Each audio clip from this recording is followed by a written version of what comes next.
Good evening everyone. Good evening, sir. Good evening. तो आप सबके जो डाउट्स हैं स्ट्रेट लाइन के, देखो सबसे इंटरेस्टिंग बात यह है कि सिर्फ 3 स्टूडेंट्स के डाउट हैं। एक तो डाउट मेरे पास जो आया है वो लीशा का है, यशस्वी का है और आकांक्षा का है। That's it. बाकी सारे क्रीचर्स डाउटलेस क्रीचर्स हैं। तो डाउट नहीं होने का दो मतलब होता है। एक तो होता है जैसे नो स्टडी नो कन्फ्यूजन, अगर हम पढ़ाई नहीं कर रहे हैं तो डाउट होंगे ही नहीं। पढ़ाई मत करो, डाउट नहीं होगा, लाइफ डाउटलेस रहेगी। दूसरा है कि आता है, सब कुछ आता है, ठीक है, कि क्वेश्चन किया। अभी कुछ लोग देखो जस्ट अटेंडेंस के लिए आए थे और जैसे बाहर निकल गए। अभी रुको, आप सबकी खबर लेता हूँ मैं।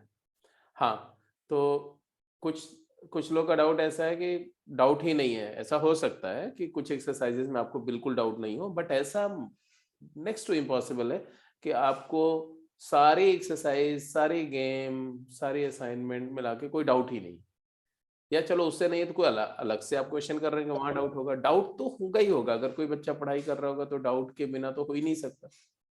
डाउट नहीं होना is indicator of mostly the thing that you are not studying at home, and this is a very dangerous thing।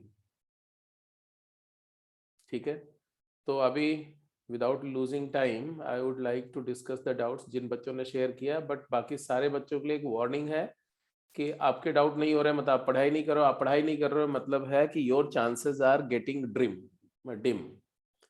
and it will get dimmer and dimmer because those who are working hard they will surpass you। आप कितने भी smart क्यों ना हो, जो hard working बच्चे हैं वो आपसे बहुत आगे निकल जाएंगे। तो गेम 1 से मैं स्टार्ट कर रहा हूँ। गेम 1 में क्वेश्चन नंबर 14 का डी पार्ट डाउट पूछा गया है। 14 का डी पार्ट, ये आकांक्षा का डाउट था या आई डोंट नो किसका था, बट देख लेते हैं, है ना।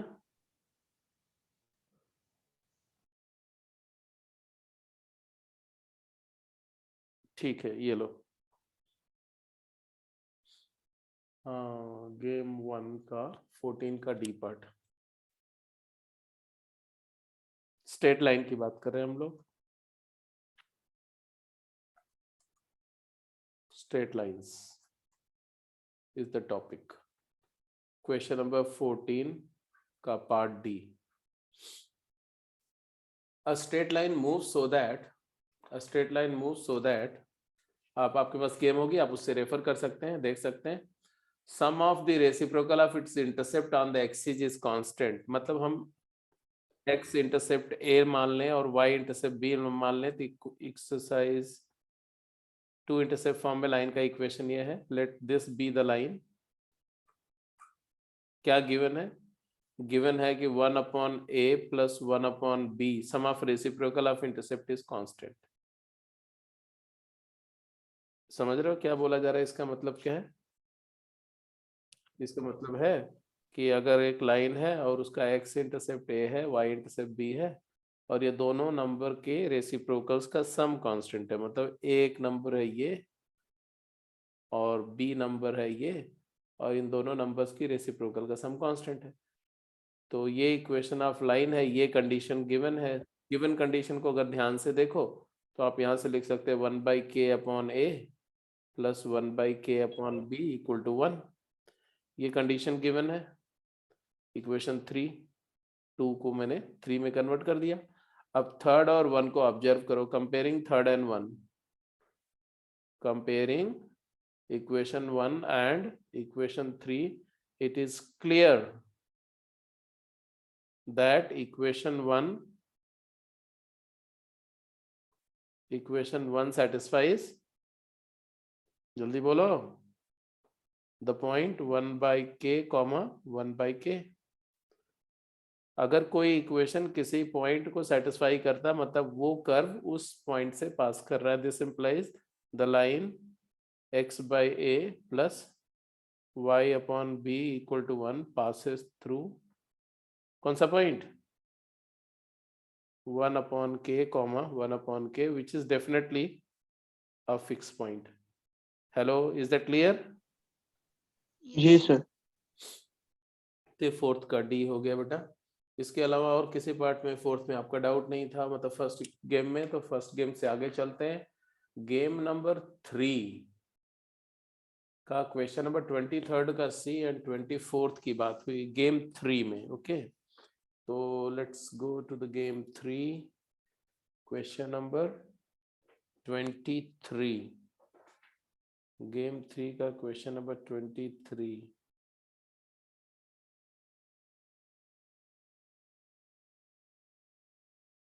ओके, 23 का सी एंड 24। इसमें भी बेटा कुछ दिक्कत तो नहीं होनी चाहिए थी। 23 का C is the very straightforward problem. क्या दिया? Find the length of perpendicular drawn from the vertex B of triangle ABC to the median through C. तो इसमें क्या दिक्कत है मैं समझ नहीं पाया। वैसे एक ट्रायंगल है, तीनों वर्टिसेस गिवन हुए हैं ए बी सी, और वर्टेक्स बी का कोऑर्डिनेट दिया हुआ -2,3, ए का कोऑर्डिनेट दिया हुआ है 4,5 -4,5, और सी का कोऑर्डिनेट दिया हुआ है 2,1, और मीडियन ड्रॉन थ्रू सी। सी से एक मीडियन ड्रॉ हो रही है। ऑब्वियस सी बात है, मीडियन मतलब the line which joins the vertex C with the mid point of opposite side A B. और इस मीडियन पर बी से एक परपेंडिकुलर ड्रॉप किया गया। इस परपेंडिकुलर की लेंथ पूछ रहे हैं, ये पूछ रहे हैं बेटा, ये लेंथ मान लो, ये लेंथ है P, तो ये पूछ रहे हैं बी M मान लो, और इसको D मान लो। तो I don't know there is any trouble. The mid point D का कोऑर्डिनेट क्या होगा? A का कोऑर्डिनेट गिवन है, B का गिवन है, D का कोऑर्डिनेट क्या होगा? -1 -3 comma -4 -2, mid point formula 4। And the equation of median AC, equation of AC क्या होगा? जल्दी बोलो, इक्वेशन ऑफ AC क्या होगा? 2 पॉइंट फॉर्म में लाइन का इक्वेशन लिख सकते हैं आप। एक पॉइंट है -3,4, एक है 2,1, है ना? तो इस लाइन का इक्वेशन क्या होगा? तो y -1 is equal to slope is 4 -1, 4 -1 is 3 divided by -3 -2 -5 into x -2. This is the equation of AC. If you simplify it, -5y, 5 -5y is equal to 3x -6. इस लाइन का इक्वेशन है 3x + 5y + 11 = 0 -11 = 0। ये equation of AC है, और ये B point है। तो किसी पॉइंट से किसी लाइन का, अगर इस लाइन का इक्वेशन हमने लिख दिया 3x + 5y - 11 0, तो इस पॉइंट से लाइन का परपेंडिकुलर डिस्टेंस P क्या हो जाएगा? हाँ AC नहीं DC। हाँ, ये भी बात सही कर रहे हो यार, ये ऑल्टरनेटिंग करंट नहीं, डायरेक्ट करंट है DC। ठीक है, तो DC पर B से परपेंडिकुलर डिस्टेंस क्या होगी? तो आप किसी पॉइंट से लाइन का डिस्टेंस का निकालने का फार्मूला जानते हैं। -2,3 इसमें पुट करेंगे तो -2 × 3 -6, एंड 3 × 5 15 -11 का mod डिवाइडेड बाय √of 3 3 जा 9, 5 5 जा 25। So it turn out to be, बोलो भाई, 2/√34 या √2/17। This is the answer.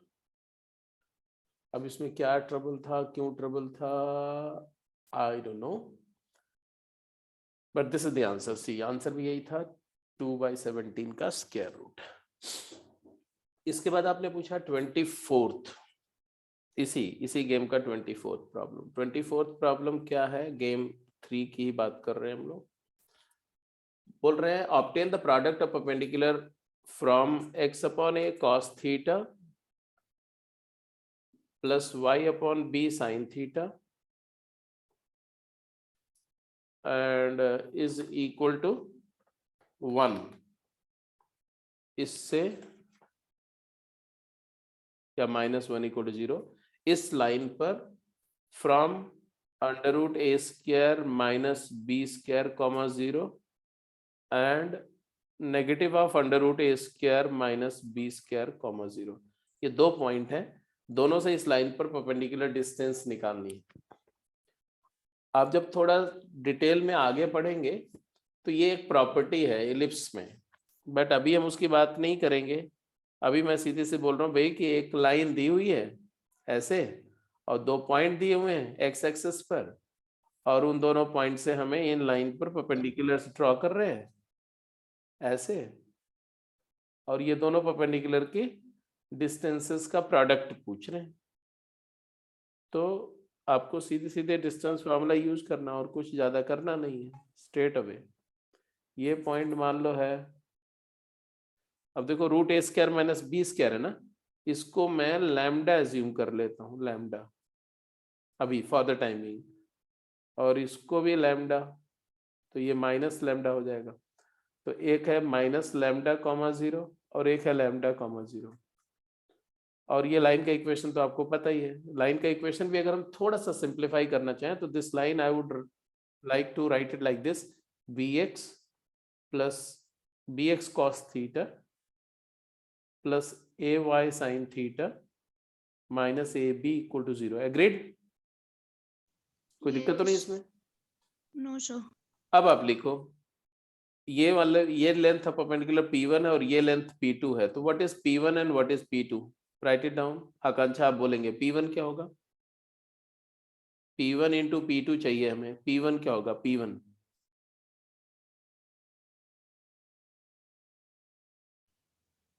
Sir, line की इक्वेशन का मॉड अपॉन में तो 1. लिखो, बोलो ना, इतना कहानी बोलने के बजाय सीधे आप एक्सप्रेशन नहीं बोल सकते हो।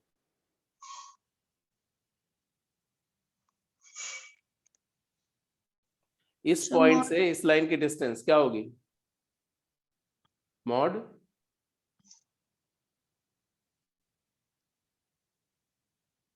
so mod minus gamma b cos theta minus plus lambda minus b lambda cos theta, good, आगे minus ab minus a b, very correct, upon 1.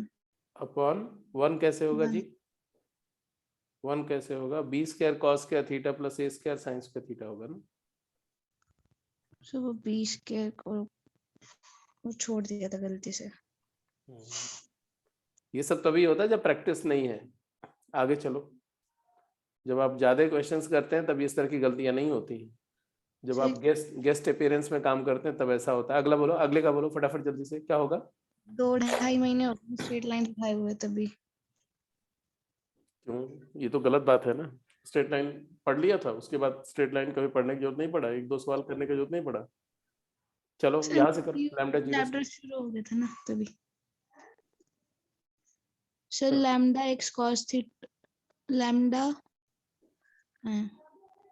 so lambda b cos theta minus ab.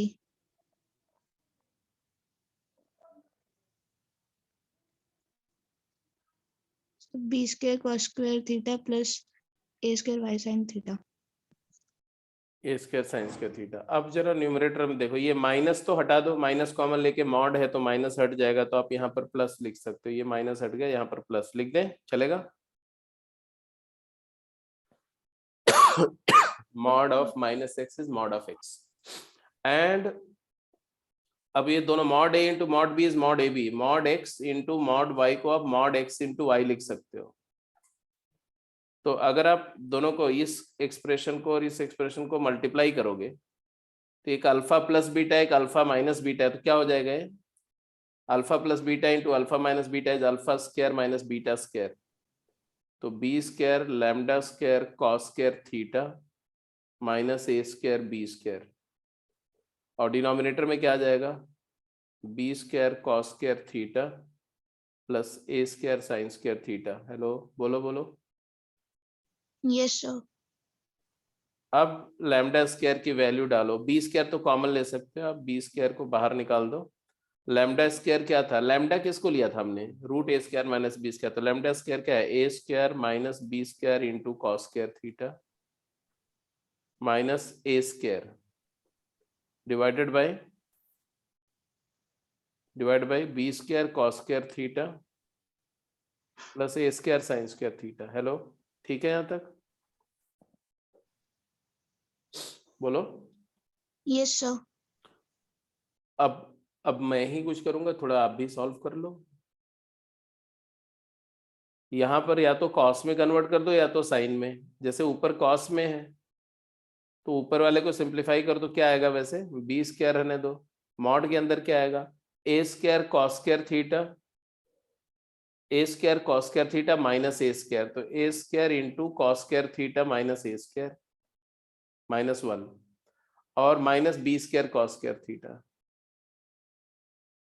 और denominator में है b square cos square theta plus a square sine square theta, that is equal to क्या है, b square रहने दो। अब यहाँ mod के अंदर क्या है देखो, बोलो, a square cos square theta minus B square cos square theta, हमने ये लिखा था ना, a square cos square theta और माइनस ए स्क्वायर अलग कर लिया, तो ये तो साइन स्क्वायर थीटा हो गया ना, sign square theta minus sign square theta, तो माइनस साइन स्क्वायर थीटा उधर माइनस कॉस स्क्वायर थीटा, मैं ऐसा लिख सकता हूँ, माइनस कॉमन ले लो, माइनस की जरूरत नहीं है आपको, और ये आ जाएगा a square cos square theta, नहीं a square sine square theta plus b square cos square theta. Agreed और नॉट? Numerator Yes. में, और यही डिनोमिनेटर में भी है, b square cos square theta plus a square sine square theta. Hello, cancel हो गया कि नहीं? Mod of minus x is mod x, तो माइनस तो हट जाएगा, मॉड, अब ये पॉजिटिव नंबर है तो पॉजिटिव नंबर का मॉड तो पॉजिटिव मॉड नंबर के इक्वल आता है, या ये पूरी नंबर नेगेटिव है तो ये आ जाएगा तुम्हारा बी स्क्वायर टाइम्स मॉड हट के आएगा a square sine square theta plus b square cos square theta divided by a square sine square theta plus b square cos square theta, और पूरा कैंसिल होकर के क्या आएगा बोलो, it is equal to b square, that's it. यही तो proof करना था, यही इवेलुएट करना था। चलिए और बताइए अगला क्वेश्चन। गेम 3 के बाद में नेक्स्ट क्वेश्चन है गेम 5। गेम 5 का क्वेश्चन नंबर 11A जरा सॉल्व करिए तो फिर से आप लोग तो देखें हो पाता है कि नहीं। गेम 5 क्वेश्चन नंबर 11A दिख रहा है आपको, आपके पास है या मैं शो करूं? सर है गेम्स। है सर। ठीक है, गेम 5 का क्वेश्चन नंबर 11A, ये क्वेश्चन है और इसको सॉल्व करना है आपको, फटाफट जल्दी शुरू हो जाइए, अभी करके दिखाइए।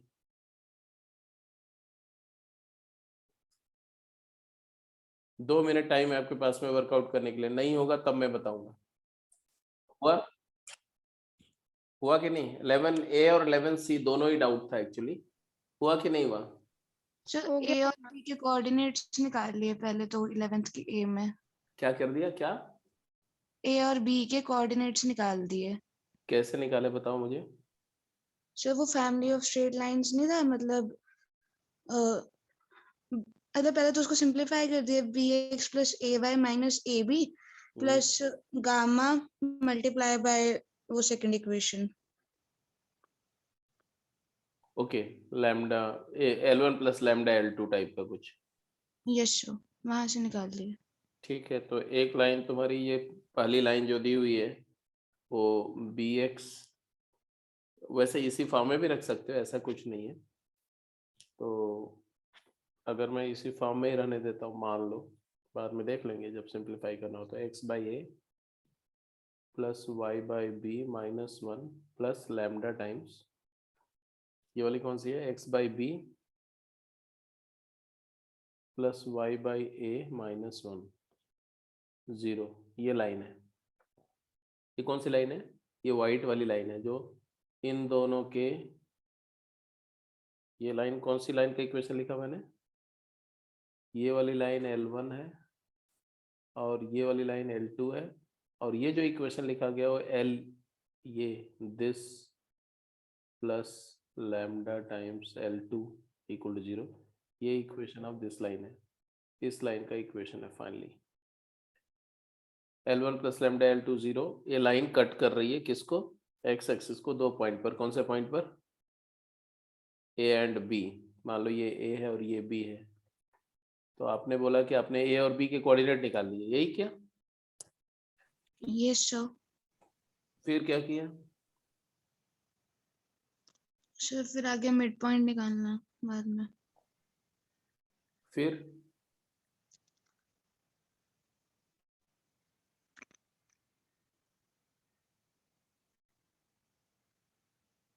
सर आगे हुआ नहीं, मतलब सर मिड पॉइंट और ए और बी कोलिनियर होंगे। ऑब्वियस सी बात है। फिर उनका एरिया 0 होगा तो वो डिटर्मिनेंट से करके इक्वेशन बन जाएगी। नहीं नहीं नहीं नहीं, वो तो हमेशा ही कोलिनियर होंगे। मिड Yes, पॉइंट तो उसमें अब किसी लाइन पर ही एक पॉइंट ले रहे तो हमेशा ही कोलिनियर होंगे, तो उसे कुछ नहीं मिलेगा, वो कोलिनियर ही आएगा। वहां सर से जो कुछ आएगा? मिड पॉइंट होगा उसमें लैम्डा इक्वल कर देंगे। ये मिड पॉइंट पहले m को h k ज्यूम कर लो, क्या करो, h k लोकस निकालने जा रहे हो आप, कुछ भूल रहे हो। दोनों कोऑर्डिनेट्स के मिड पॉइंट्स निकाल लेंगे। हाँ तो h के इसका मिड पॉइंट क्या आएगा, मान लो ये वाला पॉइंट आ गया xa,0 है, और ये आ गया 0,yb, तो h क्या हो जाएगा, h हो जाएगा xa/2, यस सर। मतलब 2h हो गया xa, और 2y क्या हो जाएगा, 2k हो जाएगा yb। अब xa निकाल लो, पहले xa निकाल लिया होगा आपने, क्या निकाला है xa? Sir A B bracket X, में y, लैम्डा y माइनस। को 0 रखा होगा आपने ना, यस सर। y को 0 रखा होगा तो x की वैल्यू आई होगी क्या, सर ए बी ब्रैकेट में लैम्डा -1 अपॉन में बी प्लस ए लैम्डा। x के साथ आया होगा 1/a plus lambda by B, और 1 minus lambda equal to lambda -1, यही आया होगा। Yes sir. इसका मतलब है कि अगर मैं लैम्डा, क्योंकि अल्टीमेटली हमें लैम्डा एलिमिनेट करना पड़ेगा, ये ध्यान रखना है आपको, समझ रहे हैं मेरी बात को। Yes sir. तो x की जो वैल्यू आ रही, क्या आ रही है, x की वैल्यू आ रही है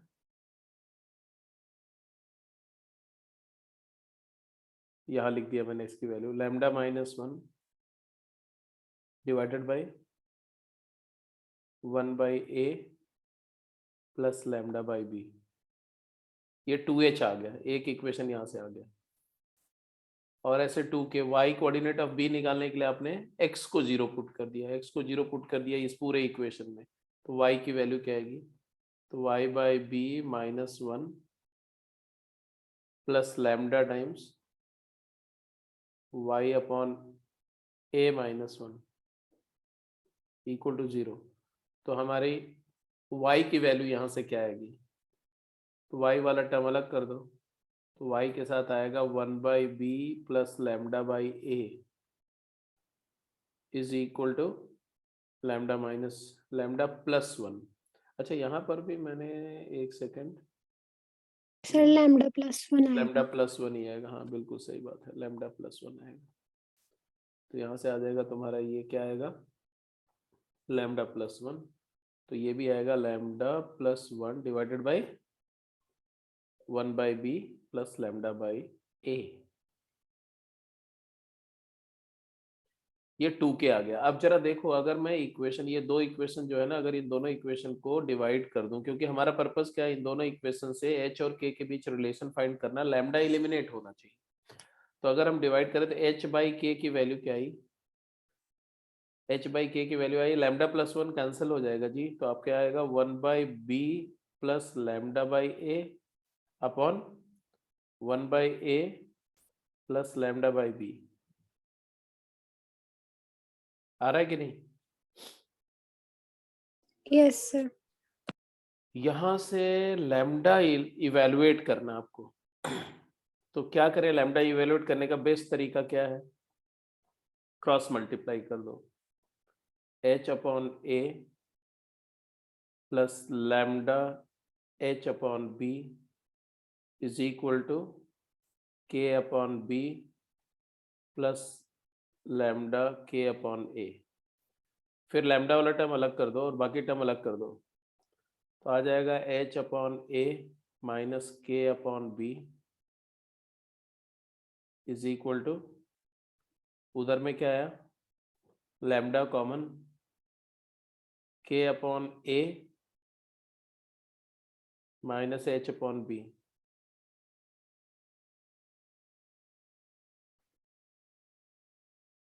अब यहाँ से लैम्डा की वैल्यू क्लियरली आ जाएगी, एलसीएम लोगे तो लैम्डा क्या आएगा, लैम्डा आएगा तुम्हारा b x b h minus a के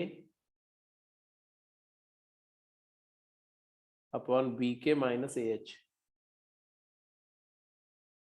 ये जो लैम्डा की वैल्यू है, ये लैम्डा की वैल्यू किसी भी इक्वेशन में डाल दो, चाहे आप इसमें डाल दो तो भी आंसर आ जाएगा, इसमें डाल दो तो भी आंसर आ जाएगा। डाल देंगे? बोलो। यस। तो यही लैम्डा की वैल्यू को किसी एक इक्वेशन में डाल दो। I will put in first equation 2h equal to this है ना, ऐसा। तो बस लैम्डा की जगह पर ये वैल्यू डाल देना, दैट्स इट। सिंपलीफाई कर लेंगे, यू गेट द आंसर, यही आंसर आ जाएगी वाला। ये एक अच्छा क्वेश्चन था। हालांकि ये क्वेश्चन मैंने पिनाकल बैच में, उन्होंने डाउट जिस दिन रखा था उस दिन डाउट ले लिया था ये क्वेश्चन मैंने, और शायद ये डिस्कशन उसमें होगा भी। इसके बाद सी पार्ट इसका जाता है, 11th का सी। सर लेक्चर शेयर नहीं करा था शायद आपने तब। नहीं, वो सक्सेस बैच में नहीं शेयर हुआ था, लेकिन उसमें जो लोग थे उनका हो गया था। वो ऐसे रैंडमली हुआ था, उसमें कुछ और डिस्कशन हो रहा था, साथ में स्ट्रेट लाइन का हो गया था। Okay sir. हाँ जी बोलो। सी पार्ट दो, सी पार्ट एक कॉन्सेप्चुअल क्वेश्चन है। ये 3D में भी इस तरह के क्वेश्चन आएंगे, इसलिए इसको अच्छे से देख लो सी पार्ट को। सी पार्ट क्या है? बोल रहे if the algebraic summation of perpendiculars from n number of given point on a variable line is 0, then prove that the variable straight line always passes through a fixed point. So let me put it like this.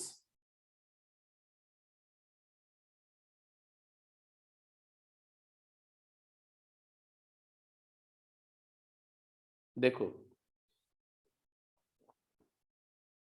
ये C part है, पढ़ लो एक बार question को अच्छे से।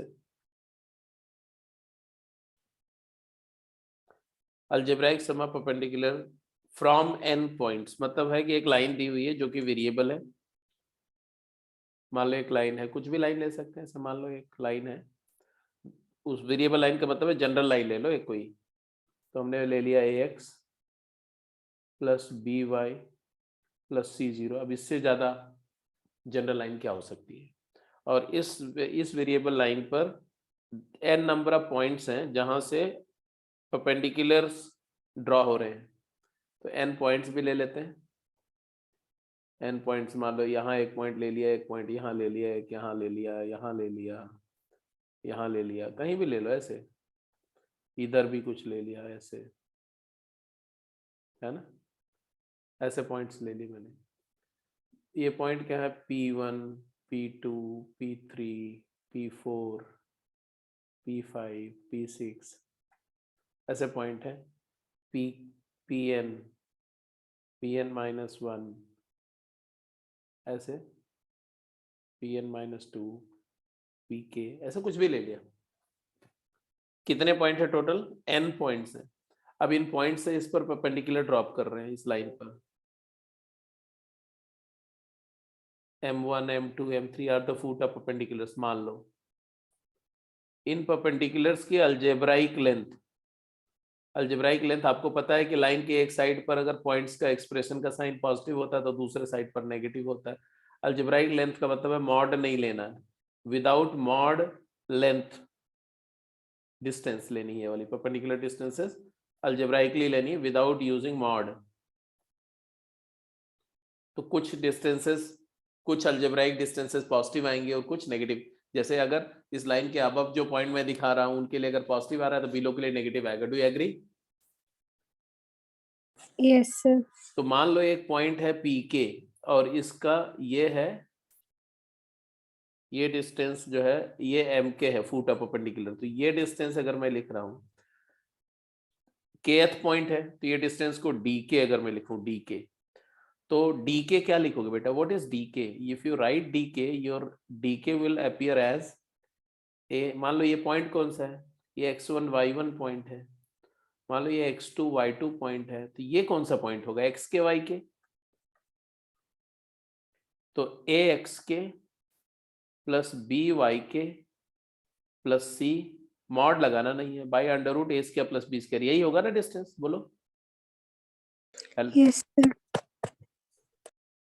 और question में क्या हुआ? क्वेश्चन में बोला गया कि d1 plus d2 plus d3, ये d1 है, ये से ये d2 है, ऐसे ये d3 है, ऐसे ये d4 है, ये dk है, dk प्लस 1 है, मान लो ये dn माइनस 2 है, ये dn है। तो d1 से लेके dn तक का सम क्या बोल रहे हैं? 0। कुछ पॉजिटिव है कुछ नेगेटिव है, समेशन 0 है। इसका मतलब सिग्मा dk 0 है। Hello, sigma dk 0, k varies 1 to n, agreed? बोलो। Yes sir. और dk को यहाँ डाल दो तो आएगा डिनोमिनेटर में, तो आएगा root a square plus b square. Numerator में क्या आएगा? a x k plus b y k plus c, k varies 1 से लेके n, ये समेशन दिया हुआ है 0।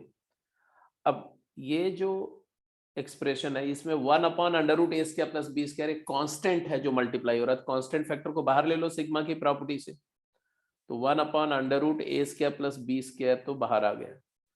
टाइम्स क्या है? Sigma distributes on addition, a times sigma x के हो जाएगा plus b times sigma y के हो जाएगा plus c plus c plus c, c times sigma 1 हो जाएगा। के सब में वेरी कर रहा है 1 से लेके n तक। हेलो, डू यू एग्री और नॉट? आप एग्री नहीं करते तो भी ये सच्चाई है। यहां तक क्लियर है? अब ये क्वांटिटी तो 0 होगी नहीं, तो इधर आ जाओ, तो क्या आया? a टाइम्स सिग्मा एक्स के वेरीज 1 से n plus b times sigma y के समेशन वाई के वेरीज 1 से n and plus n times c, n multiplied by c equal to 0, divide by n। पूरे इक्वेशन को n से divide कर दो, तो यहाँ भी n डिवाइड कर दो और यहाँ भी n डिवाइड कर दो और यहाँ भी n डिवाइड कर दो, तो n और n कैंसिल हो जाएगा। तो आ जाएगा क्या? ये हटा दो, ये n हटा दो और ये वाला n भी हटा दो। अब क्या आया बताओ? क्या आपको लग नहीं रहा है कि ये कुछ ऐसा दिख रहा है? It is appearing as if it is a x naught plus b y naught plus c equal to 0. Therefore, the line, variable line ax plus by plus c equal to 0 passes through x naught y naught. और x naught y naught क्या है? What is x naught y naught? Fixed point. एक fix point है। x naught तुम्हारा है x1 plus x2 up to xn divided by n, arithmetic mean of all x coordinate, and y naught है y1 plus y2 up to yn divided by n। तो x naught y naught is centre of mean position, centroid of the n points है। x naught y naught is what? It is centroid of centroid of n points given. तो हमेशा इस बात को याद रखो कि अगर एक लाइन कुछ इस तरह से वेरी कर रही है कि स्पेस में या प्लेन में n नंबर ऑफ पॉइंट से उस लाइन पर अलजेब्राइक लेंथ ऑफ परपेंडिकुलर्स का सम 0 है, तो वो लाइन उन सारे n पॉइंट के ज्योमेट्रिक उन सारे n पॉइंट के सेंट्रॉइड से पास करेगी या सेंटर ऑफ मीन पोजीशन से पास करेगी। अब यही चीज जब 3D में जाएंगे तो 3D में ऐसा हो जाएगा कि if a plane surface is rotating in such a manner या changing in such a manner that from n points in the space the algebraic length of perpendiculars का sum is 0, then that plane will always be passing through the centroid, center of mean position of those n-sided polyhedra। तो सारे n point को join करके एक polyhedra बनेगा, उस polyhedra के centroid से हमेशा प्लेन पास करेगा। तो ये एक जनरल कॉन्सेप्ट है, ये 2D एंड 3D या रादर किसी भी एक्सटेंडेड डायमेंशन में होल्ड करेगा। तो ये हो गया तुम्हारा कौन सा क्वेश्चन, 11th का सी हो गया। तो चलो ये दो क्वेश्चन का डिस्कशन तो वर्थ था, 11th बी एंड 11th सी। इसके बाद में थर्ड गेम में डाउट है क्वेश्चन नंबर 14, 15, 16। सर हाँ बोलो। सर इसी गेम का एक बार सेकंड क्वेश्चन का 4th और 5th पार्ट। एक मिनट, ये गेम नंबर 5 था। Yes sir. गेम नंबर 5 में 11, 15, 16, 17, 14 भी पूछा है। ये तो सारे के सारे जो है वो कॉन्करेंसी के हैं। ठीक है, ओके। कौन सा बोला इसी गेम का? सेकंड क्वेश्चन का 4th और 5th पार्ट। सर इसका आंसर तो आ गया, लेकिन पीछे आंसर के अंदर इसने m इक्वल्स टू 0 भी ले रखा है, वो क्यों ले रखा है?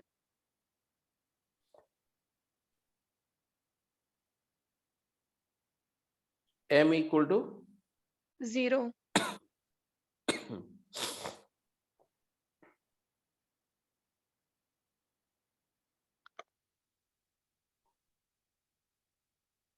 समझ गया मैं। बिकॉज ये लाइन जो है L1 L2 का पॉइंट ऑफ इंटरसेक्शन -2,0 है और -2,0 से लाइन पास करे। समझो आप, लेट मी शो यू कि क्या है ये। इस क्वेश्चन में इन्होंने ये वाले क्वेश्चन की बात करी है। इधर देखो, यही क्वेश्चन है ना, देखो ध्यान से, यही क्वेश्चन था। ये सर जो एक बार कर दो, अभी आपने क्या बोला, वो लाइट चली गई थी बीच में भी। ये दो लाइन है, देख रहे हो? Yes sir. ये दोनों लाइन का जो पॉइंट ऑफ इंटरसेक्शन है वो क्या है, -2,0 है। Yes sir. तो -2,0 से पास होने वाली फैमिली ऑफ लाइन की बात हो रही है। इसी फैमिली ऑफ लाइन में से आपको चाहिए वो मेंबर जिसका इक्वल इंटरसेप्ट है कोऑर्डिनेट एक्सिस पर। यही पूछा गया था ना? Yes sir. The one which has equal intercept on coordinate axis. Equal intercept on coordinate axis. तो अगर equal intercept on coordinate axis की बात करेंगे तो एक तो इंटरसेप्ट तुम्हें मिल गया होगा जब इंटरसेप्ट -1 हो जाए, क्योंकि यस सर। नहीं, इंटरसेप्ट इक्वल हो जाए, मतलब ऐसे दोनों नेगेटिव हो जाए। एक तो ऐसी वाली लाइन मिल गई होगी, है ना? Yes sir. यही वाला निकाला होगा तुमने। Yes sir. L1 plus lambda M2 equal L1 plus lambda L2 0 लेकर के वहां से इंटरसेप्ट x और y इंटरसेप्ट इक्वेट करके आंसर आ गया होगा, या स्लोप को -1 कर दिए होंगे तो आंसर आ गया होगा।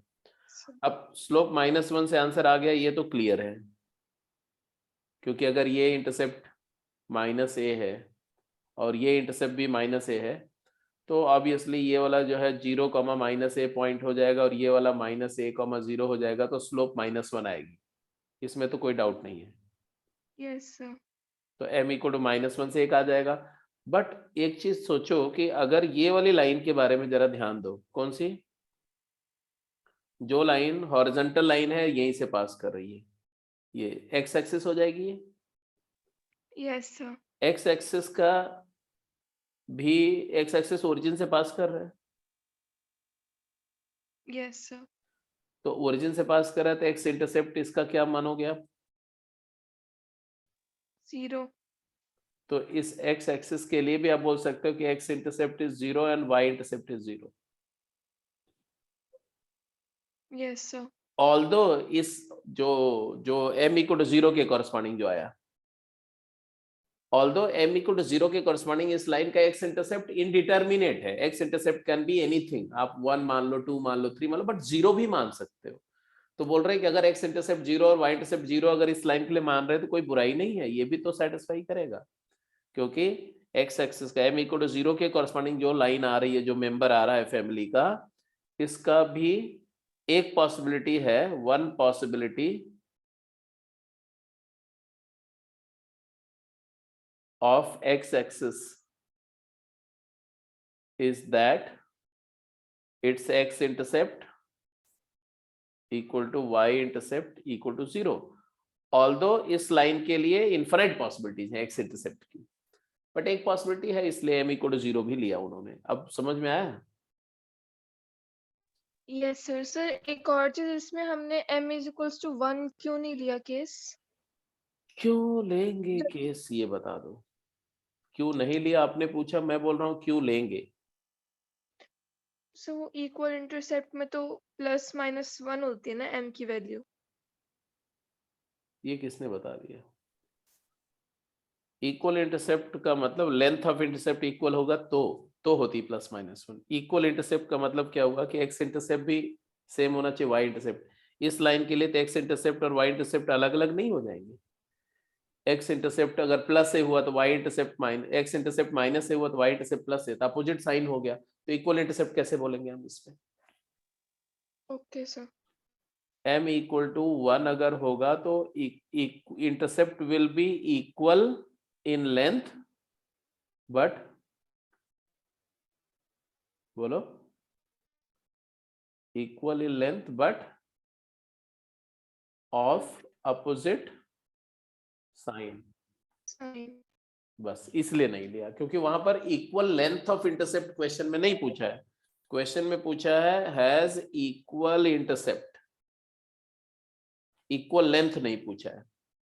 हाँ, अब यहां जैसे फिफ्थ पार्ट में वो पूछा है क्या, intercepts are equal in magnitude. अब यहां पर mod A equal to mod B है, तो इसमें ए इक्वल टू बी और A equal to minus B, मतलब स्लोप 1 और स्लोप -1 दोनों लेंगे। Is that clear? Yes sir. That's it. और कुछ? No sir. ओके, अब आ जाते हैं उस क्वेश्चन पे। तुम्हारा क्वेश्चन क्या था?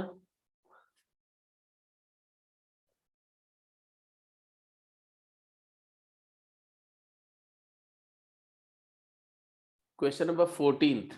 अब देखो यहाँ पर एक बात है जो आप सभी को आनी चाहिए। ये सभी क्वेश्चंस में कॉन्करेंसी में मैंने बताया था दो ही कॉन्सेप्ट होते हैं कॉन्करेंसी के लिए, ठीक है? एक डिटर्मिनेंट मेथड से और एक ऑर्डिनरी तरीके से।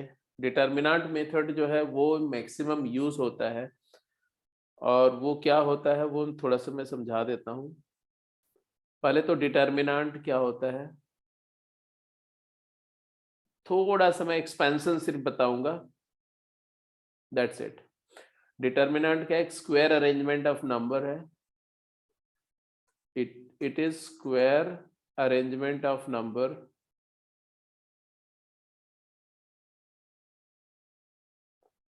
having a numerical value।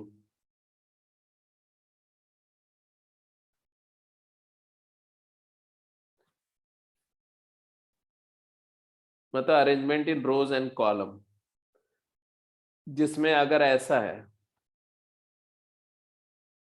एक ऐसा है कि अगर मैं ऐसा लिख रहा हूं, एक यहाँ एलिमेंट, एक यहाँ एलिमेंट, एक यहाँ एलिमेंट, एक यहाँ एलिमेंट, एक यहाँ, एक यहाँ, एक यहाँ, एक यहाँ, एक यहाँ, तो ये स्क्वायर हो गया, 3 रो और 3 कॉलम है, 3x3। तो इस एलिमेंट को ऐसे लिखते हैं, कैसे लिखते हैं? तो जो मैं समझा रहा हूं बस उसको बस समझते जाइए फटाफट, है ना? जैसे यहाँ वो फर्स्ट रो फर्स्ट कॉलम, तो A11, यहाँ A12, यहाँ A13। तो जब मैं लिख रहा हूं AIJ, तो ये है element placed in ith row and jth column. अब जरा बताओ ये कौन सा एलिमेंट होगा, यहाँ पर जो एलिमेंट होगा उसको क्या लिखेंगे, A21 second row first column, A22 second row second column, A23 second row third column. इसका बोलो आकांक्षा, बोलो A31 A32 और ये 33। तो ये है कि एलिमेंट को लिखने का तरीका पहले समझो। जो सबस्क्रिप्ट है IJ ये उसका रो कॉलम इंडेक्स बताता है। तो पहली चीज जो मैंने आपको समझाई कि AIJ इसको बोलते हैं जनरल एलिमेंट, इसमें I होता है रो इंडेक्स रो नंबर और J होता है कॉलम नंबर। ठीक है जी। और मतलब ये बताता है कि ये एलिमेंट कौन सी रो और कौन से कॉलम में है। ठीक है। और 3x3 जो लिखा आपने इसको बोलते हैं order of determinant. Order third order का डिटर्मिनेंट है, 3 रो 3 कॉलम है। ऐसे सेकेंड ऑर्डर का भी होगा, ऐसे फर्स्ट ऑर्डर का होगा। अब इसका एक्सपेंशन कैसे करते हैं, how to find the value of determinant. Value of determinant कैसे निकलता है ये समझो। तो वैल्यू के लिए जो आपको बताया जा रहा है बस इसी को एक तरह से समझ लेना और याद रखना है, और कुछ नहीं है। क्या कि फर्स्ट ऑर्डर डिटर्मिनेंट अगर है A11 तो इसकी वैल्यू क्या है, इट इज A11, वो नंबर ही उसकी वैल्यू है। ठीक है। सेकेंड ऑर्डर डिटर्मिनेंट अगर है A11 A12 A21 A22, 2x2 का डिटर्मिनेंट है तो इसकी वैल्यू क्या है, तो product of the principal diagonal element minus product of the off diagonal element. तो प्रिंसिपल डायगोनल को पहले मल्टीप्लाई करो, क्या आएगा A11 A22 minus off diagonal को मल्टीप्लाई करो, क्या आएगा A21 A12। समझ रहे हो। मतलब आपसे अगर मैं बोलूं कि इस डिटर्मिनेंट की वैल्यू क्या है, ये दो चीजें समझ में आ गई। इवैल्यूएट, ऐसे मैं बोलूं इवैल्यूएट ये वाला डिटर्मिनेंट 1 5 9 2, क्या होगा ये इसकी वैल्यू, तो प्रिंसिपल डायगोनल को मल्टीप्लाई करो 1 × 9 9 माइनस 2 5 10, आंसर क्या आएगा -1। ठीक है। 2x2 डिटर्मिनेंट कैसे न्यूमेरिकल वैल्यू निकालते हैं समझ में आ गया, 1/1 कैसे निकालते हैं। अब 3x3 में बता दो तो आपको सब समझ में आ जाएगा 3x3 कैसे निकालते हैं। तो 3x3 के लिए मैं बता रहा हूं, अभी मैं उसका पूरा कॉन्सेप्ट नहीं सिखा रहा हूं, सिर्फ एक कट शॉट बता रहा हूं जिससे आप निकालना सीख जाओ। ठीक है। बाकी डिस्कशन जब हम लोग +2 में मैट्रिक्स डिटर्मिनेंट पढ़ेंगे तो वहां पर पढ़ेंगे। तो value of third order determinant लिखो, the value of third order determinant, third order determinant.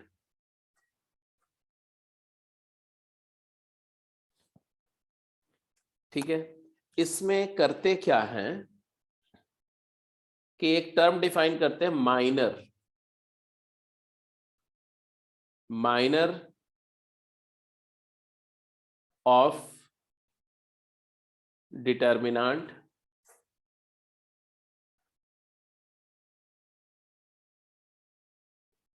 with respect to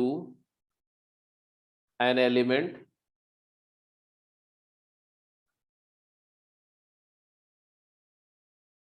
Aij is called Mij। और ये माइनर कैसे मिलता है, and it is obtained by cancelling row and column both,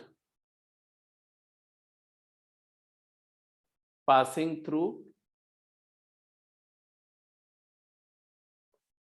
Aij।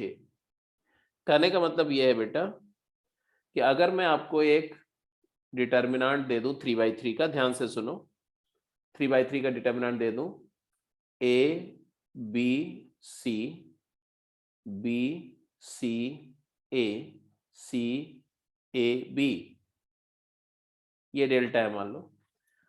अब इस determinant का मैं बोलूं कि फाइंड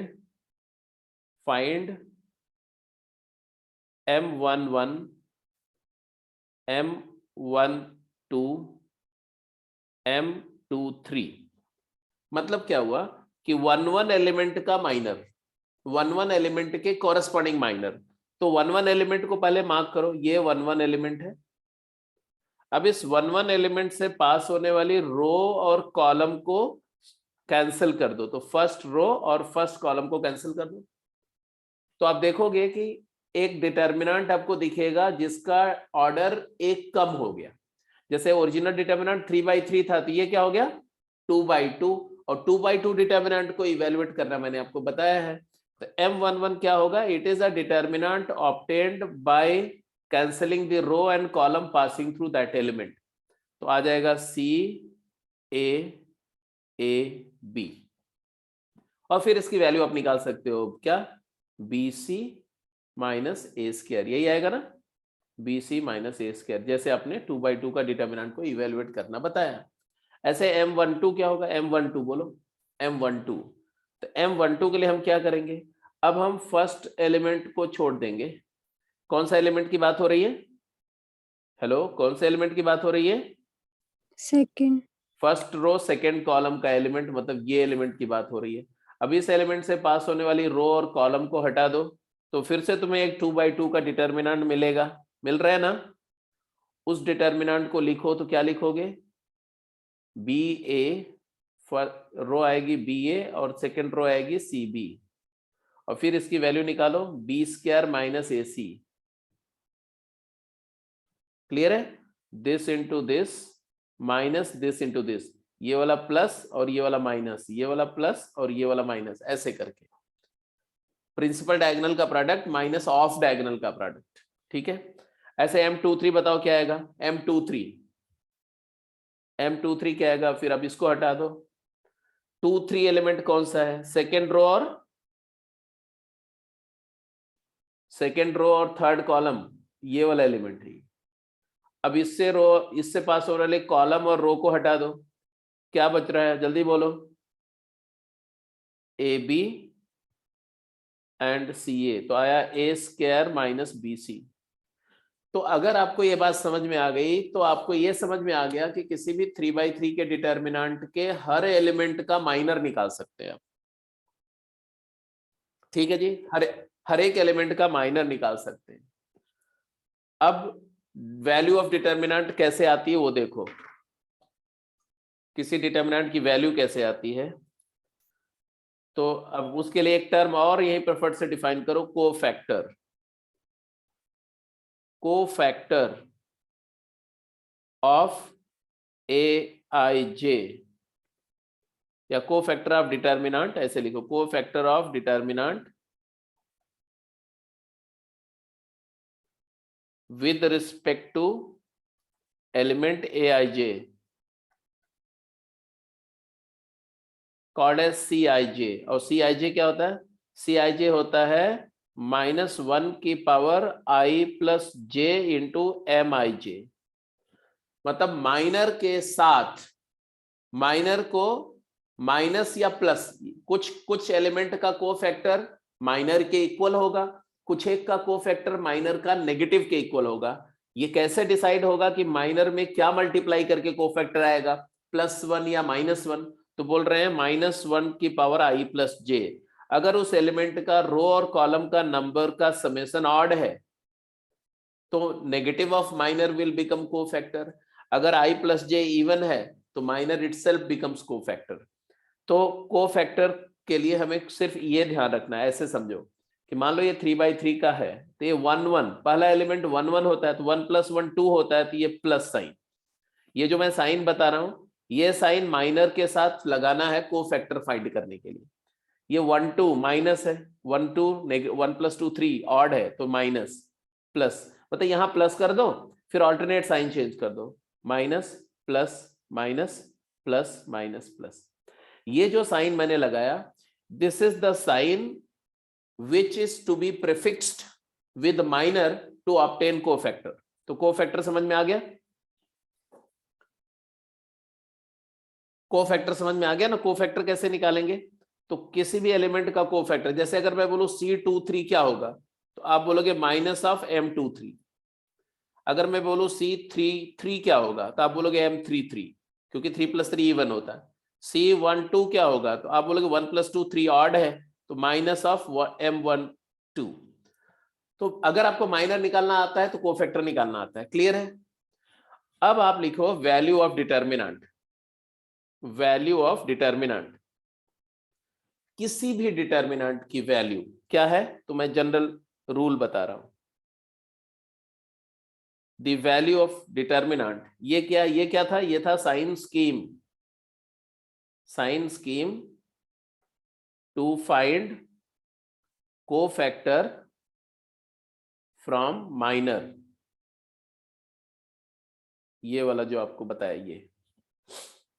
तो यहां पर प्लस पहला 1 1 एलिमेंट को प्लस कर दो, फिर ऑल्टरनेट साइन चेंज कर दो। कोई भी दो साइन एडजेसेंट वाले सेम साइन नहीं होने चाहिए, बस यही ध्यान रखना है। और यही साइन को माइनर से मल्टीप्लाई करके कोफैक्टर आएगा। अब वैल्यू का एक लाइन का डेफिनेशन ये याद रखो, the value of determinant, value of determinant is sum of product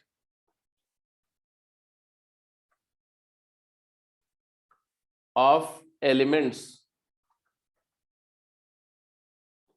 with their cofactor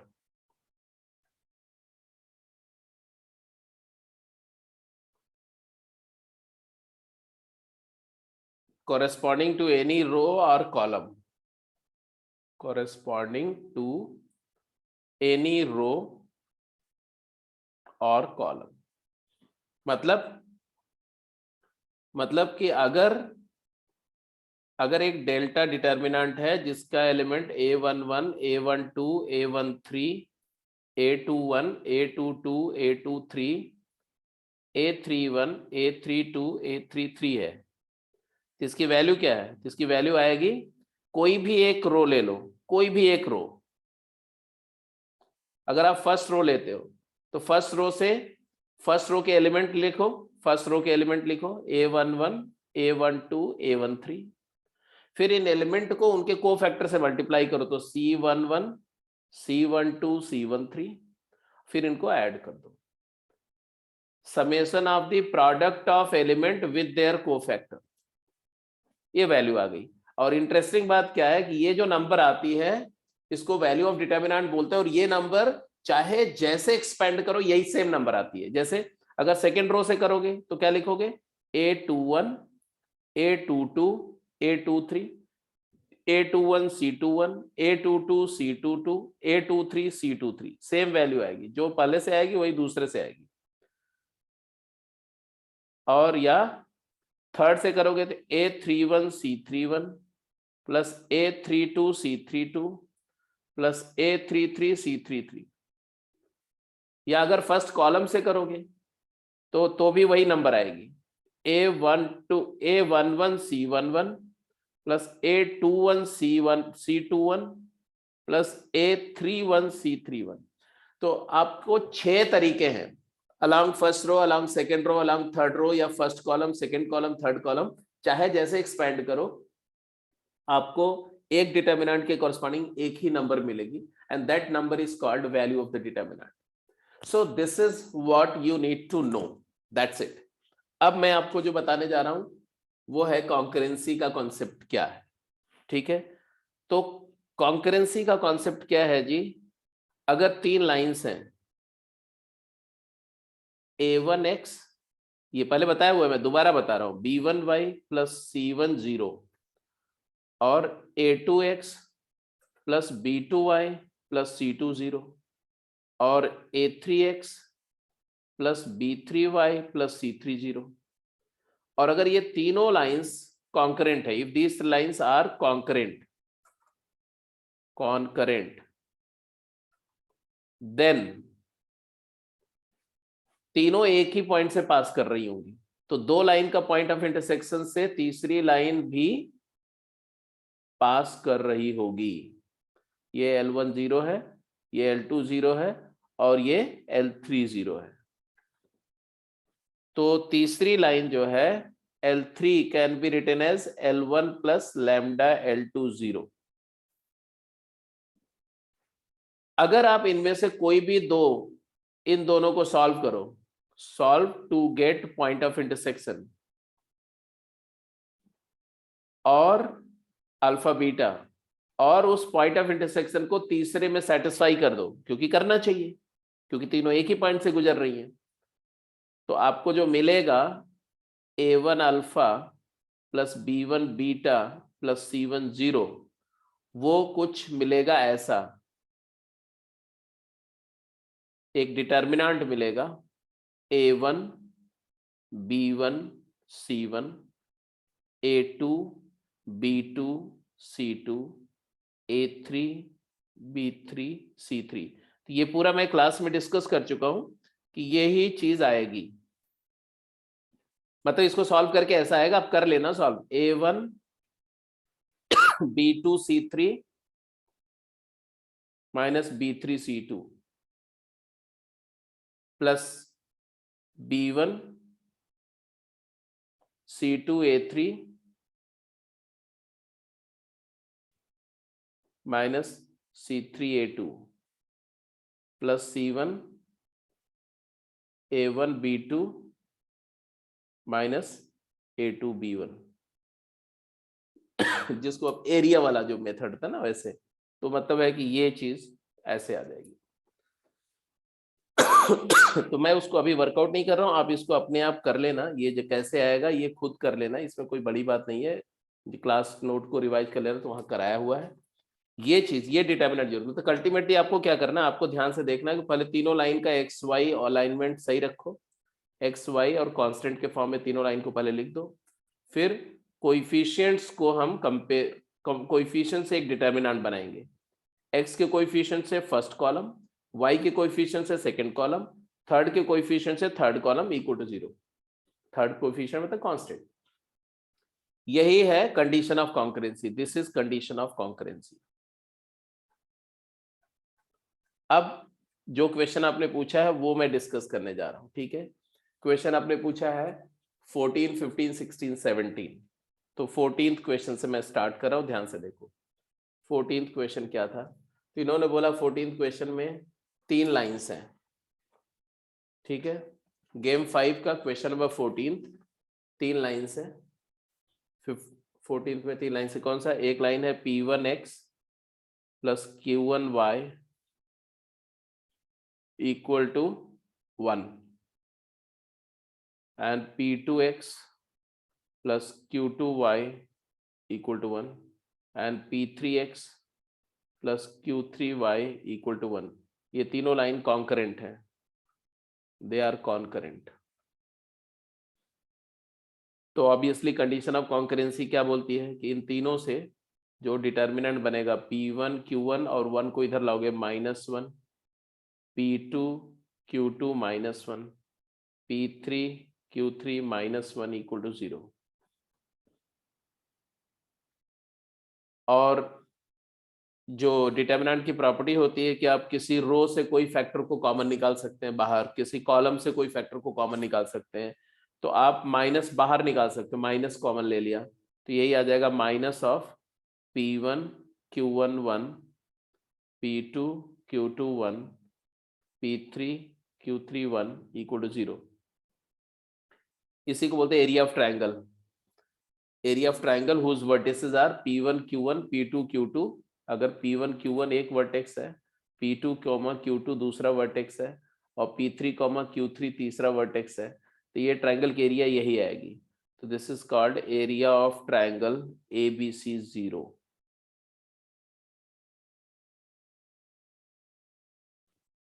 that means इसका मतलब क्या हुआ कि P1 Q1 and P2 Q2 and P3 Q3 are collinear. ये पहला तुम्हारा प्रूफ हुआ।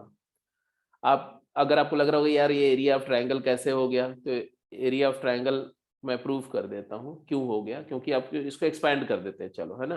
तो कैसे एक्सपेंड करेंगे, तो यहां से करो, देखो P1 से फर्स्ट कॉलम से क्या लिखोगे, P1 into Q2 minus Q3, Q2 minus Q3। अब यहाँ आ जाओ P2, अब यहाँ के साथ प्लस होता है, इसके साथ माइनस, ध्यान रखना। तो P2 इंटू, तो जो P2 का माइनर होगा वो ये और ये हटा के आएगा, तो Q1 minus Q3, but negative होगा तो Q3 minus Qn।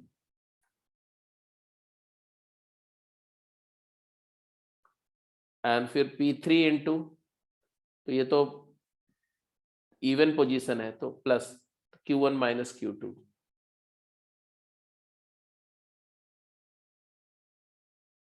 Equal to 0। अब आप रिकॉल करो तो ये एरिया का फार्मूला हुआ कि नहीं, x1 y2 minus y3 plus x2 y3 minus y1 plus x3 y1 minus y2 0। ये एरिया ऑफ ट्रायंगल हो गया। तो इससे पहले तो ये कॉन्करेंसी से ये हो गया, यहां से ये आया, यहां से एरिया ऑफ ट्रायंगल 0, मतलब ये तीनों पॉइंट कोलिनियर है। तो ये था क्वेश्चन नंबर 14। क्लियर है? Yes sir. अब इसके बाद 15th क्वेश्चन क्या था? 15th क्वेश्चन देखो, क्वेश्चन नंबर 15। तो 15 क्वेश्चन है तुम्हारा, वैसे इस पर ज्यादा प्रोफिशिएंसी तभी आएगी जब आप मैट्रिसेस डिटर्मिनेंट कर लेंगे तो +2 में, इसलिए आपको थोड़ा सा वेट भी करना पड़ सकता है। अभी अगर नहीं हो रहे सवाल, नहीं अप्लाई हो रहे इस तरह से, तो उससे घबराना नहीं बिल्कुल भी। Show that b plus c into x plus a y plus 1 0, c plus a into x plus B y plus 1 0 and a plus b into x plus cy plus 1 0। बोल रहे हैं show that the straight line these are concurrent given that a b c are distinct numbers। तो if they are concurrent,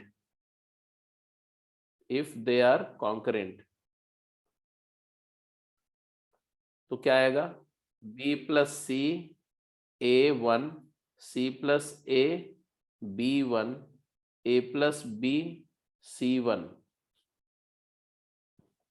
अब मेरे पास में देखो, जब आप +2 में जाएंगे डिटर्मिनेंट की प्रॉपर्टीज पढ़ लेंगे, तब तो ये वन लाइनर है, एक लाइन में प्रूव हो जाएगा। एक लाइन में प्रूव करने का मतलब क्या है कि आपको एक प्रॉपर्टी होती है, वो प्रॉपर्टी बोलती है कि आप किसी भी रो या कॉलम को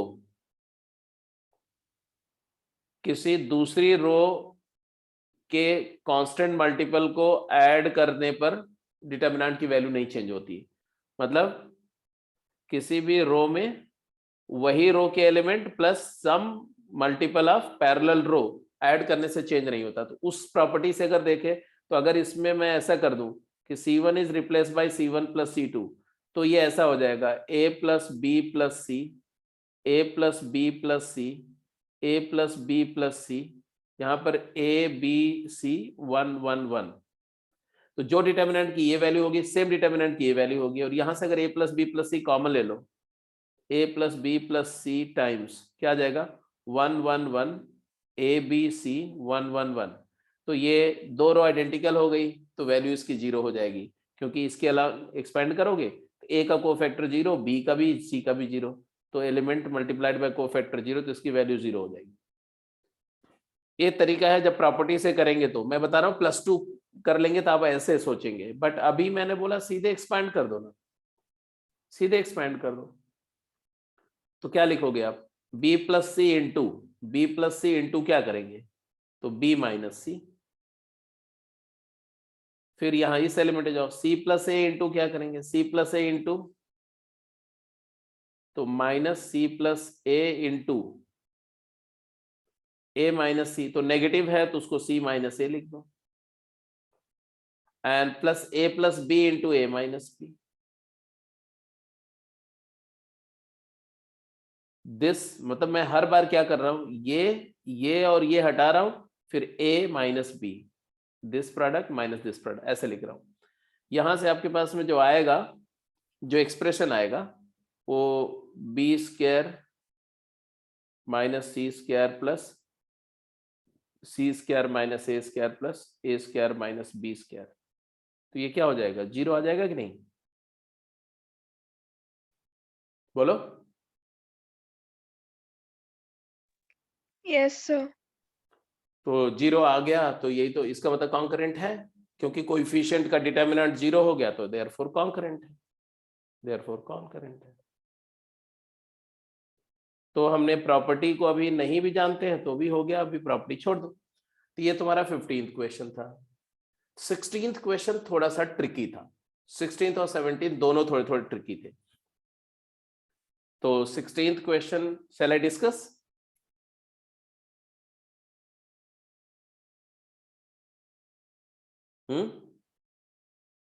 वैसे टाइम हो गया बट 16th में डिस्कस कर दे रहा हूं, थोड़ा सा देखो। The angle between the straight line x cos alpha plus y sin alpha equal to p और ax plus by plus p0 and x sin alpha। देखो एक लाइन है x cos alpha plus y sin alpha equal to p और एक line है x sin alpha minus y cos alpha equal to p। ये दोनों line का slope क्या है बोलो? इस लाइन का स्लोप क्या है? Minus cot alpha. और इस लाइन का स्लोप क्या है? Tan alpha. Yes sir. तो दोनों की स्लोप का प्रोडक्ट क्या आ गया? -1। तो ये दोनों परपेंडिकुलर लाइंस हैं। क्लियर है कि नहीं? जल्दी बोलो। Yes sir. अगर ये दोनों परपेंडिकुलर लाइंस हैं तो इसका मतलब है कि ये लाइंस कुछ ऐसे होंगी, एक लाइन अगर ऐसे है तो दूसरी लाइन इसी के जस्ट परपेंडिकुलर है ऐसे। या थोड़ा और अच्छे से ड्रॉ कर दूं मैं।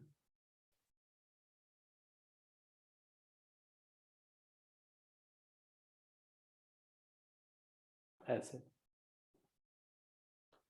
और तीसरी लाइन के बारे में क्या बोला गया? दिस इज L1 मान लो, this is L2, this is से L1 0, दिस इज L2 0। तीसरी लाइन क्या है? तो तीसरी लाइन है ax plus by plus p0। the angle between straight line this and this is π/4 and they meet the straight line।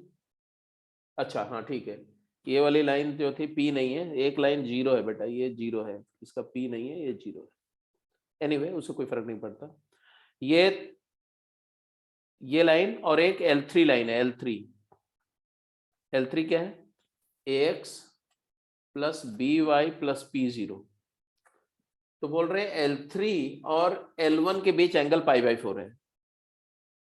मतलब angle between L3 and L1 is π/4 और वो तीनों लाइन एक ही पॉइंट पर मीट करती हैं। तो तीसरी लाइन जो है वो भी यहीं से पास कर रही है, लेकिन L1 के साथ उसका एंगल π/4 है। तो आपको लगता नहीं कि ये बाइसेक्टर होगी? भाई ये टोटल एंगल 90 है तो ये एंगल भी 90 है, बट ये वाला एंगल π/4 है। टोटल एंगल कितना है? टोटल एंगल π/2 है, ये π/4 है, तो ये वाला एंगल कितना हुआ? π/4। तो ये बाइसेक्टर हुआ कि नहीं? जल्दी बोलो। Yes sir. L3 0 is bisector of L1 0 and L2 0। और बाइसेक्टर का इक्वेशन लिखना आपको आता है? दो लाइन के बाइसेक्टर का इक्वेशन लिखना आता है? Yes sir. लिख दो फिर। क्या होगा बाइसेक्टर का equation? x cos alpha plus y sin alpha minus p divided by under root a square plus b square 1 is equal to plus minus x sin alpha minus y cos alpha by 1, यही आएगा। तो L3 line in दोनों में से कोई एक line होगी। तो L3 के लिए दो पॉसिबिलिटी आ रही, जरा बताओ L3 क्या आ रही? L3 की एक पॉसिबिलिटी, ये +1 √1 तो हटा दो, ये तो कोई मतलब नहीं, यहां से भी 1 हटा दो, प्लस साइन लेते हो तो क्या आ रहा है L3 के लिए? बोलो बोलो।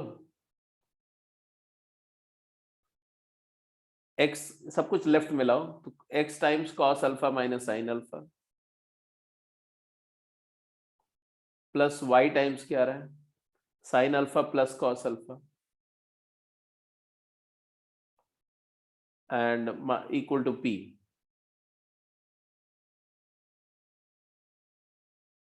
या दूसरी पॉसिबिलिटी क्या रही, जब माइनस साइन लोगे तो क्या आएगा, minus sine, x times cos alpha minus sine alpha, नहीं plus sine alpha, plus y times क्या आएगा, minus minus plus sine alpha minus cos alpha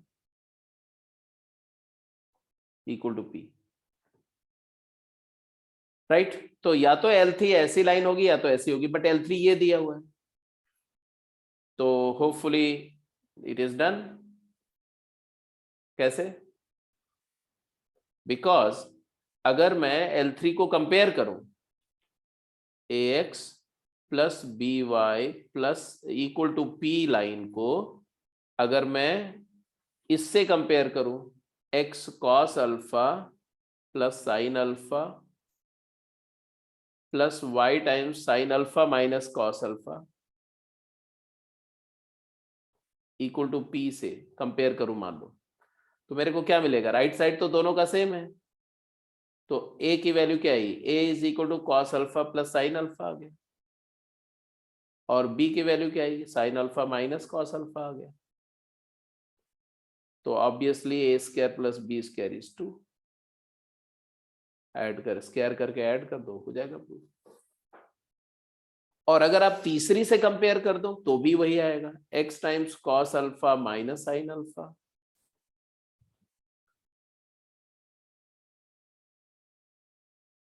तीसरी वाली क्या थी,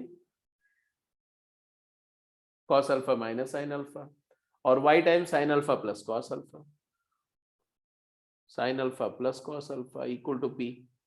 इसका इससे कंपैरिजन करो, पहले तो इससे किया, अब इससे कर दो, इससे क्या आएगा, तो इस कंपैरिजन से भी जो तुम्हारे पास आएगा वो a की वैल्यू आएगी cos alpha minus sine alpha, और b की वैल्यू आएगी sign alpha plus cos alpha, यहाँ भी स्क्वायर करके ऐड करो तो फिर से a square plus b square equal to 2 ही आएगा।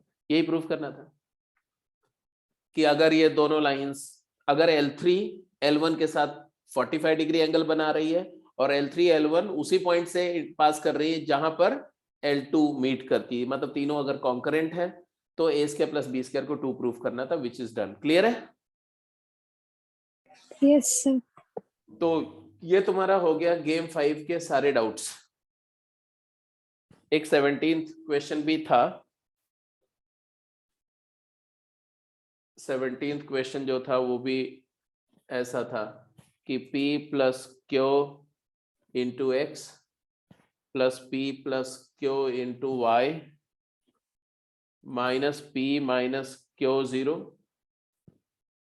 p minus q into x minus p minus q into y minus p plus q into 0 और px plus q y minus p0 and qx plus py plus q0।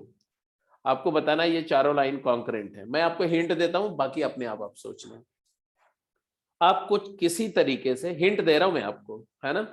Hint क्या है कि मान लो ये line को L1 बोल रहा हूं, इसको L2 बोल रहा हूं, इसको L3 बोल रहा हूं, इसको L4, इसके एक्सप्रेशन को किसी तरह से आप λ1 L1 plus λ2 L2 plus λ3 L3 plus λ4 L4 को 0 प्रूफ कर दो बस। मतलब इन लाइंस के एक्सप्रेशन को कोई कांस्टेंट नंबर से +1 -1 ऐसा कोई दो को ऐड करके और तीसरे को सब्ट्रैक्ट करके चौथा बना दो, या चारों का सम 0, या कोई दो का सम और दो का माइनस करके 0, ऐसा कुछ भी करके अगर 0 प्रूफ कर दोगे तो आवर जॉब इज डन। क्यों? Try to prove, try to show this to be 0। अगर ऐसा कर दिया तो जैसे फॉर इंस्टेंस अगर आपने बोला λ1 L1 plus λ3 L3 is equal to λ2 L2 plus λ4 L4 ऐसा मान लो हो गया। इसका मतलब क्या हुआ, इसका मतलब हुआ L1 plus lambda not L3 is equal to L2 plus mu not L4 equal to 0, ऐसा प्रूव हो जाएगा। इसका मतलब क्या है कि जो L1 और L3 के इंटरसेक्शन से पास कर रही है, L1 और L3 के इंटरसेक्शन से पास करने वाली लाइन है, ये L2 और L4 के इंटरसेक्शन से पास करने वाली लाइन है। मतलब है कि जो L2 और L4 का इंटरसेक्शन है वही L1 और L3 का इंटरसेक्शन है। तो जहां पर L1 और L3 कट कर रहे हैं वहीं पर L2 और L4 कट कर रहे हैं, तो चारों लाइन कॉन्करेंट प्रूव हो जाएगी। तो ये चीज आप अपने आप ट्राई करेंगे, मैंने आपको हिंट दे दिया, सोचने का तरीका दे दिया, बाकी you do it by yourself. नहीं होगा तो क्लास में जब मैं कल होऊंगा तो पूछ लेना आप मेरे से। ठीक है जी, क्लियर है? Yes sir. तो दैट्स इट। और एक तरीका ये भी है कि 4 के बजाय कोई 3 ले लो, जैसे फर्स्ट सेकंड थर्ड ले लो। फर्स्ट सेकंड थर्ड में आप थोड़ा सा अगर ऐड कर दो, फर्स्ट और सेकंड को ऐड कर दो तो देखोगे तो तुम्हारा थर्ड आ जाएगा। तो पहले और दूसरे का सम माइनस 2 टाइम्स तीसरा 0 हो जाएगा। इससे हो जाएगा कि L1 L2 L3 कॉन्करेंट है। इसी तरह से आप पहले और दूसरे और तीसरे में पहले में से दूसरा सब्ट्रैक्ट करके और पहले में से दूसरा सब्ट्रैक्ट करके -2 टाइम्स तीसरा कर दो, फिर से 0 आ जाएगा। इसका तो पहला दूसरा और चौथा, पहला और दूसरा और चौथा भी कॉन्करेंट है। तो first 1 2 L1 L2 L3 concurrent, L1 L2 L4 concurrent, मतलब चारों कॉन्करेंट है। तो वैसे भी प्रूव कर सकते हैं, आप कैसे भी सोचोगे तो हो जाएगा। तो दिस वाज गेम 5। तो गेम 5 तक का जो तुम्हारा डाउट है वो सारा हो गया। अब अगला डिस्कशन में हम लोग गेम 6 का और प्लस टेक्सचुअल एक्सरसाइज का डाउट लेंगे। ठीक है, तो एक बार डिटर्मिनेंट जो मैंने आपको थोड़ा सा बताया, आप डिटर्मिनेंट +2 की कोई बुक लेंगे, एनसीईआरटी +2 एनसीईआरटी ले लेंगे, खरीद ही लो क्योंकि अब जरूरत भी पड़ेगी आपको, है ना। और +2 एनसीईआरटी से डिटर्मिनेंट टॉपिक को पढ़ जाओ, डिटर्मिनेंट का बेसिक्स पढ़ जाओ, उसकी प्रॉपर्टीज पढ़ जाओगे तो आपको बहुत फायदा होगा।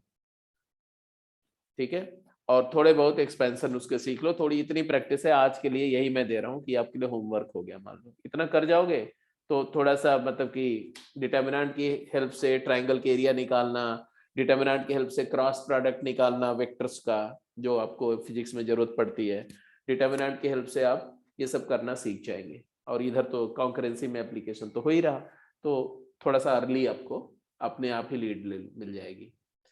बाकी डिस्कशन तो जब +2 में करेंगे तो करेंगे। तो so let's close the call for today, right?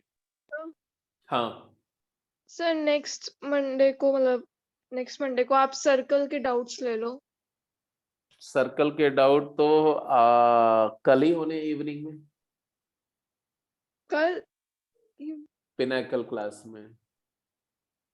Sir कल तो आप आओगे ना वहाँ पे? हाँ आएंगे, लेकिन कल इवनिंग में पिनाकल की क्लास होती है, थर्सडे इवनिंग में पिनाकल की क्लास एक होगी, उसमें सर्कल के डाउट डिस्कस होने हैं। आप उसको ज्वाइन कर लेना, जो बचे हुए डाउट होंगे वो आप मंडे को ले लेंगे, कोई दिक्कत नहीं। Okay sir. ठीक है,